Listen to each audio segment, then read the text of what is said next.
আলুটা কেটে ধুয়ে নিয়েছি, এখন সিদ্ধ করব। সিদ্ধ করার জন্য হাঁড়িতে পানি গরম দিয়েছি, এখন আলুগুলো সব ঢেলে দিচ্ছি।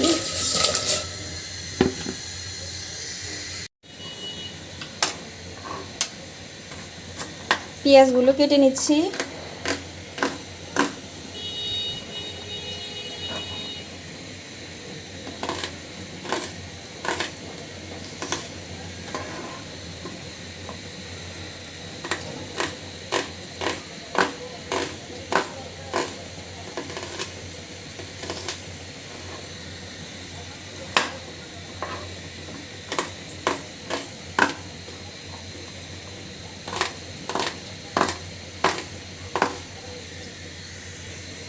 সবগুলো পেঁয়াজ কাটা শেষ।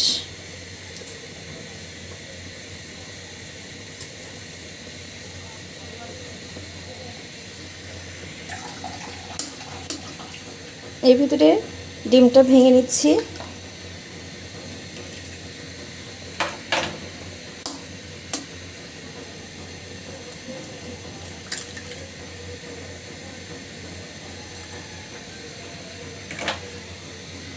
দুইটা ডিম ভেঙে নিলাম। ডিমটা খুব সুন্দর করে ফেটিয়ে নিব লবণ আর হলুদ দিয়ে।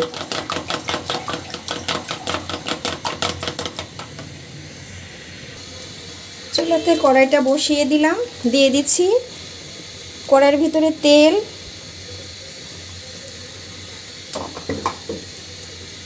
আজকে ডিম ভাজি দিয়ে কি রান্না করছি জানতে হলে কিন্তু পুরো ভিডিওটা দেখতে হবে। আমি তেলটা এখন গরম করে নিচ্ছি। তেলটা কিন্তু গরম হয়ে গেছে, তো দিয়ে দিচ্ছি এর ভিতরে ডিমটা।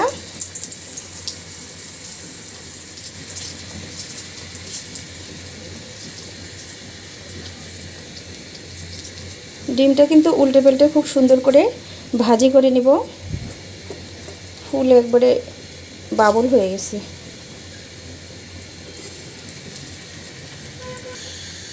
তো ডিমটা আমি এখন ভালো করে একটা ভাজ দিয়ে দিব।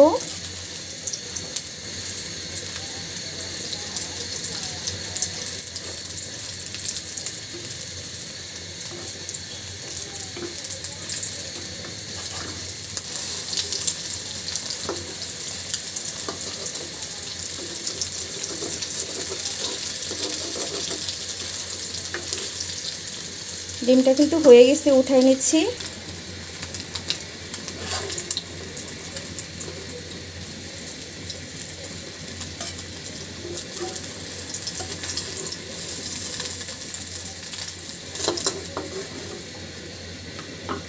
একটা ভাজা হয়ে গেল, আর একটা ভেজে নিব।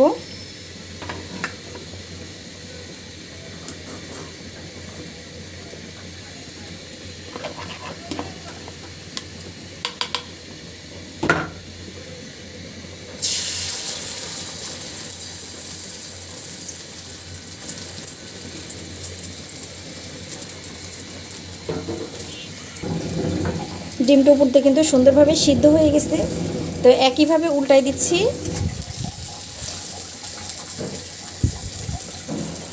মাঝখানে একটা পিস করে নিব।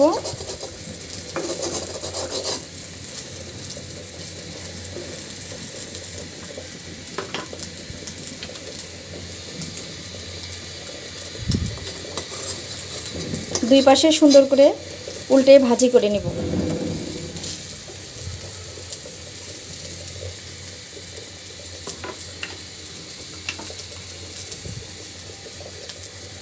ভাজিটা কিন্তু হয়ে গেছে, তো এখন উঠাই নিচ্ছি। এই যে দেখায় সুন্দরভাবে কিন্তু ভাজি হয়ে গেছে। ডিম ভাজি একটু কড়া করে ভাজি করলে কিন্তু খেতে ভালো লাগে।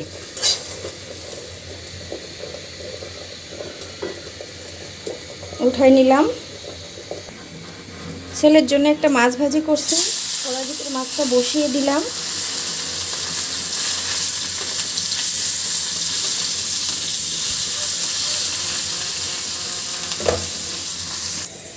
পাতিলের ভিতর চালটা দিয়েছি, ধুয়ে নেব। ভাতটা বসিয়ে দিব।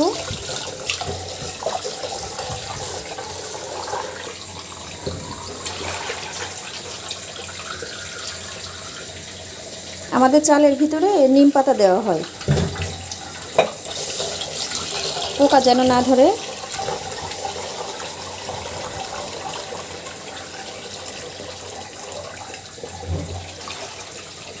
অনেক দিন ধরে চাউল খাওয়া হয় তো, মানে একেবারে সিদ্ধ করে রাখে পুরো 1 বছরের মনে, সেই কারণে চালের ভিতরে নিম পাতা দেওয়া হয়।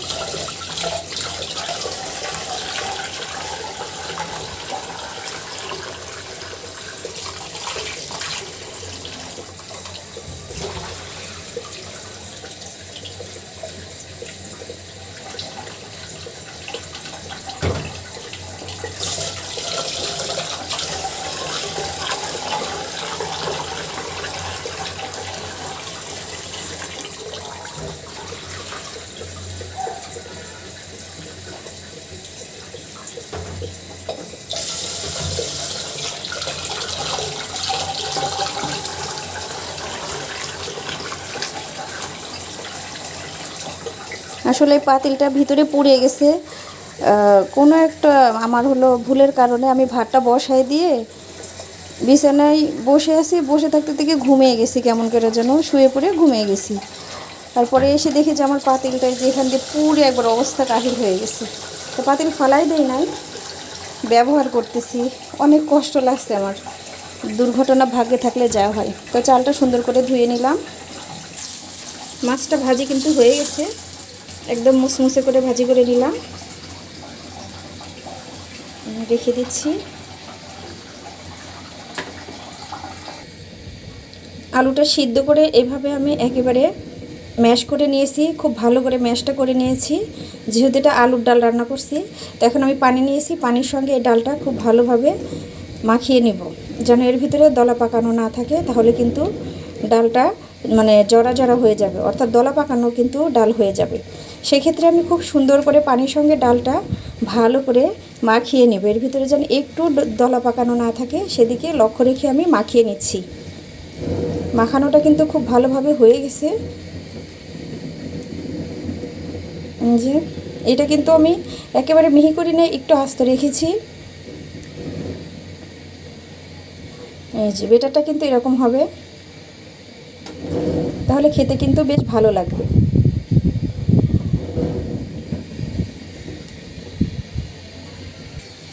এখানে আমি হাঁড়িটা বসিয়ে দিয়েছি চুলায়। তো এখন দিয়ে দিচ্ছি কেটে রাখা পেঁয়াজ কুচিটা,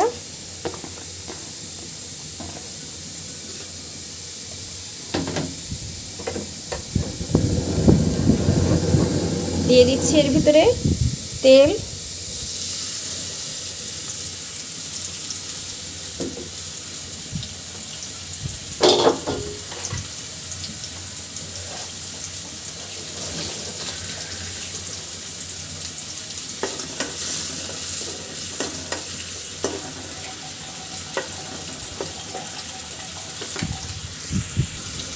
দিয়ে দিচ্ছি কয়েকটা আস্ত জিরে এবং দিয়ে দিচ্ছি একটা তেজপাতা, তাহলে খুব ভালো একটা ফ্লেভার আসবে।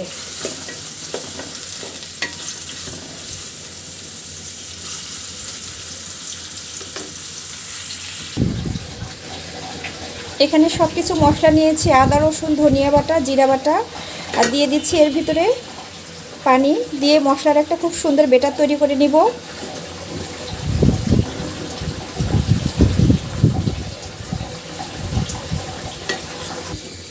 পেঁয়াজটা খুব ভালো করে কিন্তু ভাজি করা হয়ে গেছে।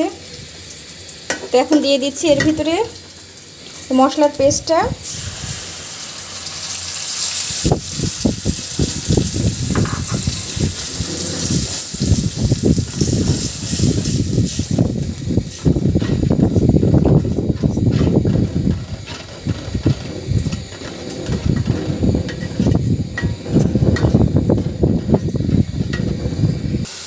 মশলাটা খুব সুন্দর করে কিন্তু কষানো হয়ে গেছে, উপর দিয়ে কিন্তু তেলটা ভেসে উঠেছে। তো দিয়ে দিচ্ছি এখন আমি ডালের এই বেটারটা,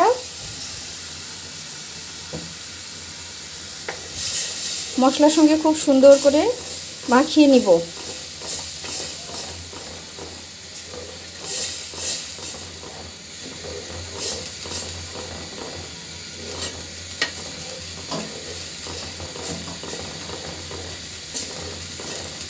মাখানোটা কিন্তু হয়ে গেছে। তো একটু সুন্দর করে কষিয়ে নিয়ে তারপরে আমি আরেকটু ঝোল দিয়ে দিব। ডালটা কিন্তু ভালো আমার কষানো হয়ে গেছে, খুব বেশি কষাতে হবে না, যেহেতু আলুটা আমার সিদ্ধ করা। তো কষানোটা হয়ে গেছে, এর ভিতরে দিয়ে দিচ্ছি ফুটিয়ে রাখা গরম পানিটা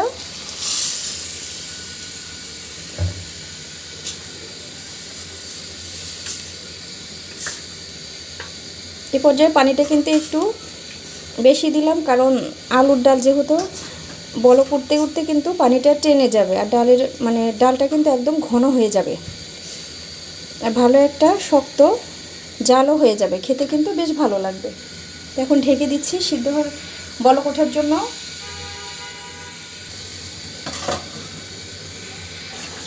ডালটা কিন্তু খুব সুন্দরভাবে ফুটে গেছে, তো আমি এর ভিতরে দিয়ে দিচ্ছি ডিমের পিসগুলো।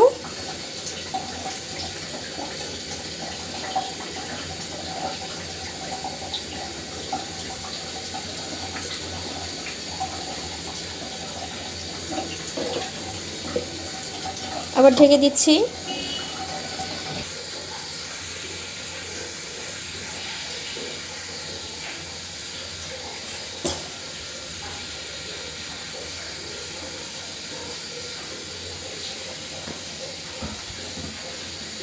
হয়ে গেছে কিন্তু।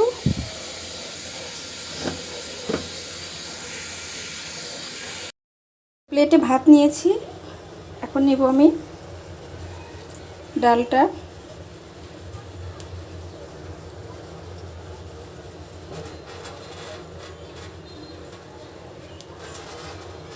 ডাল একটু বেশি করে নেব, খেতে কিন্তু ভালো লাগবে।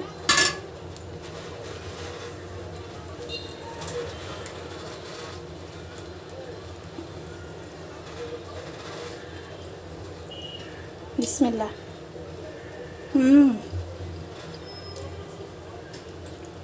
অনেক মজা। তো বন্ধুরা, চাইলে কিন্তু তোমরা একবার এভাবে রান্না করে খেয়ে দেখতে পারো, খেয়ে কিন্তু দেখবা কতখানি মজা হয়। আজকের মতো এই পর্যন্তই, বিদায় নিচ্ছি। সবাই ভালো থেকো, সুস্থ থাকো।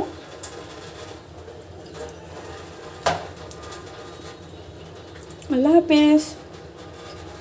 মাশাআল্লাহ।